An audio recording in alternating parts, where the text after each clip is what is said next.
Hello and welcome guys. आज है हमारे लेक्चर का डे 2 और आज हम सीखेंगे कि हम VS कोड में अपना इन्वायरमेंट कैसे क्रिएट करते हैं। तो चलिए शुरू करते हैं।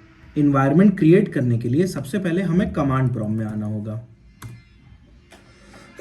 कमांड प्रॉम्प्ट में आने के बाद हम ये टाइप करेंगे cd/d।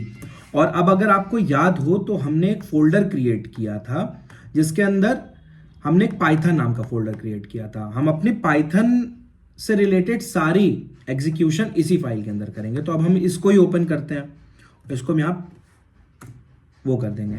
अब आप देखिए जब इसको पेस्ट करके रन किया तो अब हम लोग आ चुके हैं उस फोल्डर के अंदर। अब हमें सिंपल वही कोड डॉट डालना है और ये हमारा VS कोड ओपन हो जाएगा।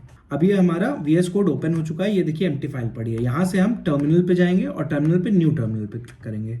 न्यू टर्मिनल पे क्लिक करने के बाद अब हम लोग यहाँ पावर शेल की बजाय अब हम लोग जाएंगे यहाँ से कमांड प्रॉम्प्ट में। पावर शेल बेसिकली आपका यूज होता है कोई भी आपकी लिनक्स की कमांड रन करने के लिए, उन सब चीज़ों के लिए।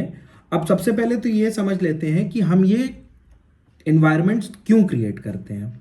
कोई भी डेटा साइंस प्रोजेक्ट जो हम बना रहे हैं उससे स्पेसिफिक कुछ पैकेजेस होते हैं। वो पैकेजेस उसी एनवायरनमेंट में रहें और वो आराम से एग्जीक्यूट हो सके, इसलिए किया जाता है। अब यहाँ एनवायरनमेंट क्रिएट करने के लिए आपको सबसे पहले डालना है conda create -p venv, ये हमारे एनवायरनमेंट का नेम है और उसके साथ किस पाइथन वर्जन के साथ आपको ये करना है। तो मैं यहाँ पे पाइथन 3.10 कर रहा हूँ क्योंकि ये बहुत कंपैटिबल है, बाकी सारी इस पे काम बहुत इजीली हो जाते हैं। तो इसको जब हम रन करेंगे तो अब आप देखेंगे कि हमारा एनवायरनमेंट क्रिएट होना स्टार्ट हो जाएगा। और एक बार जब एनवायरनमेंट क्रिएट हो जाएगा, अब ये देखिए यहाँ पे ये हम लोगों से कुछ प्रोसीड करने के लिए ये पूछ रहा है कि करे कि नहीं। तो अब आपको यहाँ पे Y करना है और एंटर कर देना है। अब ये देखिए हमारा एनवायरनमेंट क्रिएट होना स्टार्ट हो चुका है।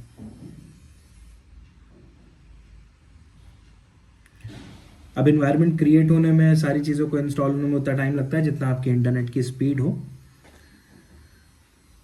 एक बार ये इंस्टॉल हो गया तो ये देखिए यहाँ पे हमारा VNV एनवायरनमेंट है। ये देखिए स्पेसिफिक लाइब्रेरीज जो कि यहाँ पे है, ये सारी चीज़ें आपको एक पूरा एनवायरनमेंट क्रिएट होकर के मिल जाएगा। अब ये एनवायरनमेंट क्रिएट होने के बाद आप ये समझिए कि ये आपका डिफॉल्ट एनवायरनमेंट है आपके उस पर्टिकुलर प्रोजेक्ट के लिए। जो भी आप एग्जीक्यूट करेंगे, जो भी करेंगे, वो इसी एनवायरनमेंट के अंडर में होगा। So once it is created now, अब मैं आपसे एक बहुत स्पेसिफिक चीज की बात करना चाहता हूं कि जब भी हम कोई भी प्रोजेक्ट क्रिएट करते हैं तो उसमें जो भी सर्टेन रिक्वायरमेंट्स होती हैं उसके लिए हम एक फाइल क्रिएट करते हैं जिसका नाम होता है requirements.txt। अब ये क्या होता है, इसके अंदर में हमारी वो सारी लाइब्रेरीज जो कि मल्टीपल टाइम यूज होने वाली हैं उसका नाम हम लिखते हैं। जैसे मैं लिख दे रहा हूं यहां पे numpy, सेकंड पे pandas। इसको आप इस तरीके से भी लिख सकते हैं और इसको आप डायरेक्टली क्रोम में जाकर के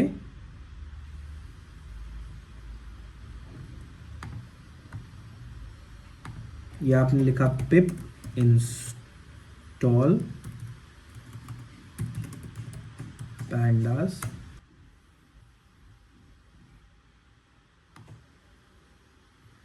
अब ये देखिए यहां से आपको pip install panda है, ये आप कॉपी कर लीजिए and then you can paste it over here.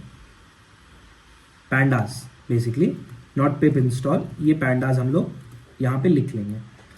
अब ये requirement.txt इसलिए भी ज़रूरी है क्योंकि हमारे सारे पैकेजेस जो हमने इंस्टॉल किए हैं वो हमें पता रहते हैं कि कहाँ पे हैं। ये स्पेसिफिक फोल्डर हो गया। एक क्लीन कोड लिखने के लिए ये एक बहुत अच्छी चीज़ है कि हमने यहाँ पे इसको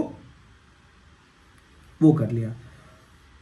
अब कोई भी चीज़ हमें जैसे कि ये दोनों पैकेजेस हमने यहाँ लिख लिए, बट अभी ये इंस्टॉल्ड नहीं है इसमें। तो अब इन्हें इंस्टॉल करने के लिए हम टर्मिनल पे आएंगे, न्यू टर्मिनल, और न्यू टर्मिनल में हम लोग फिर से वापस कमांड प्रॉम्प्ट में आ जाएंगे। कमांड प्रॉम्प्ट में आने के बाद हम यहाँ पे पहले अपने कॉन्डा एनवायरनमेंट जो हमने क्रिएट किया है उसको हम लोग एक्टिवेट करेंगे। उसके लिए कमांड है कॉन्डा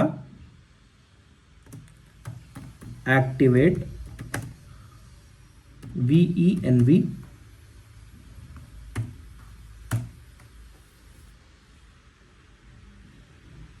अब आप देख सकते हैं कि हम लोग अपने VENV एनवायरनमेंट में आ गए हैं। अब यहां पे हमें रिक्वायरमेंट्स को इंस्टॉल करना है, तो उसके लिए कमांड है pip install -r requirements.txt।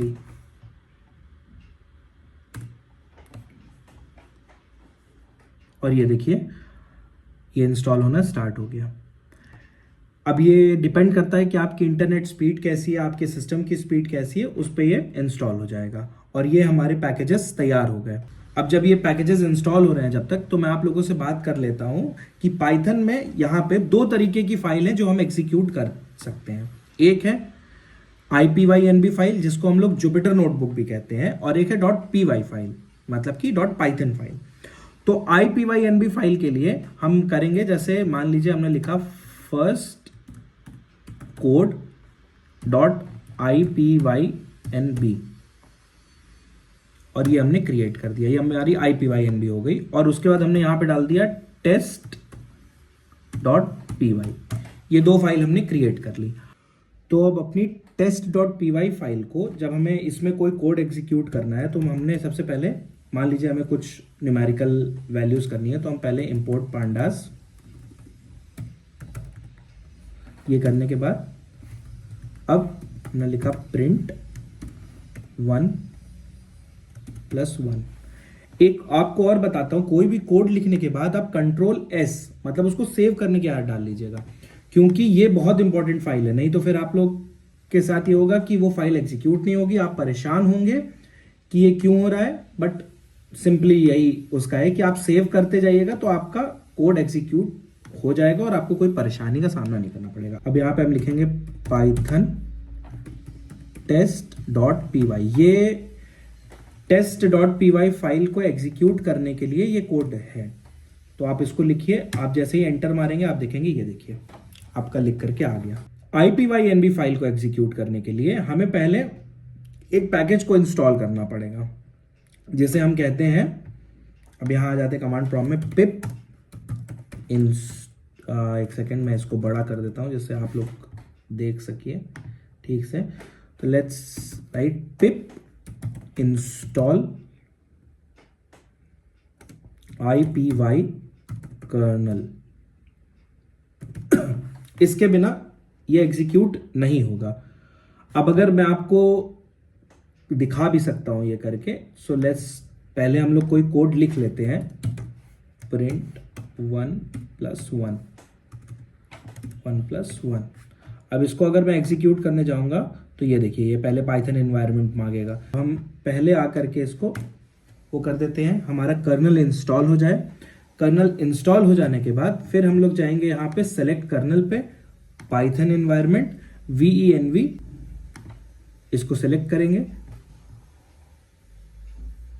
अब ये हमारा ये देखिए यहाँ पे कर्नल सेलेक्ट हो गया।